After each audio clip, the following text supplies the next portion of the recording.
Imagine living in a country where one wrong sentence could destroy your entire family for generations. A place where even your own neighbors are spying on you. If you say a single word against a dictator, the punishment won't stop with you. In North Korea, there's a terrifying rule known as the three-generation punishment. That means your parents, you, and even your children can all be punished for the same crime. 3 generations condemned to rot inside brutal prison camps. Escaping a place like something straight out of a Hollywood thriller. But today, this is not a movie. This is the true story of a real North Korean family, the Kim family, who risked 3 generations of their bloodline for freedom. A story of patience, courage, and a 10-year escape plan.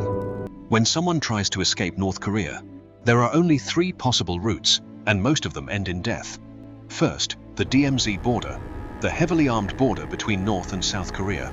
It is one of the most dangerous borders on Earth, filled with soldiers, fences, and landmines. Second, the Chinese border. This is the route most defectors attempt, but China is one of North Korea's closest allies. If you get caught, you'll likely be sent back to North Korea, where the punishment is often worse than death.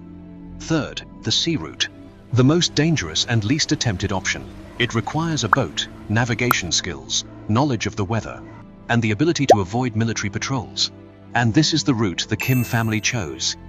The Kim family didn't even live near the coast. They had no experience with boats or the ocean. But one day, Kim's father told his sons, "There is no future in this suffocating society. Outside this country is a massive free world. No matter what it takes, we must reach South Korea." That single decision started a mission that would take 10 years to complete.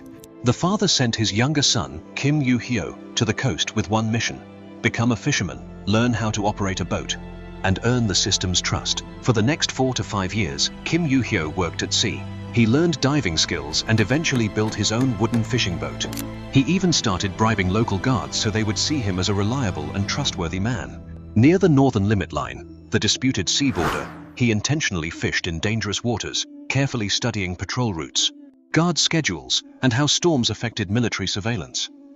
After years of preparation, everything suddenly changed in May 2023. Kim's wife became 5 months pregnant. If the baby was born in North Korea, escaping almost impossible, Kim refused to let his child begin life under the shadow of a dictatorship. May 6, 2023. A violent storm was tearing across the sea. Massive waves crashed through the darkness, and radar systems were barely functioning. For the Kim family, the storm was a blessing. Even North Korean patrol guards were practically blind in the chaos. Kim bribed a guard heavily and used the bad weather as an excuse to get permission to launch the boat. His 5-month pregnant wife, his elderly mother, mother-in-law, and sister-in-law all had to walk through deadly minefield zones in complete darkness. One wrong step would have ended everything. Somehow, all 9 family members managed to board the tiny wooden boat and begin their journey to freedom. For 2 terrifying hours, the boat fought through violent waves, darkness, and the constant fear of death. Kim later said his heartbeat felt louder than the engine itself. If they were caught, it would mean a lifetime inside prison camps or immediate execution. But that night, freedom was finally within reach. They crossed the northern limit line. Ahead of them was a South Korean island. Kim turned on the boat's searchlight. Moments later, a massive South Korean Navy ship approached them, and a voice thundered through a loudspeaker. "Who are you?"